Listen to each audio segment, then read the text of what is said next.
tizvivandudze.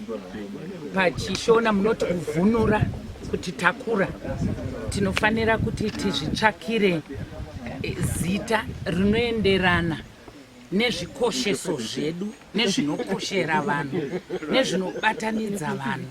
Tisangoramba tichingoti vanhu vaite zvekufungira.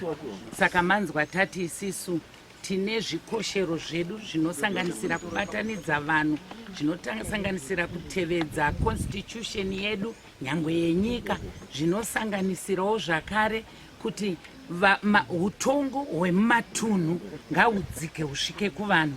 Saka izvozvo zvinofanira kuramba zviri muzita remusangano wedu kuti vanhu vagone kuukoshesa musangano iwoyo, nokuti vanhu ndicho chinhu chikuru.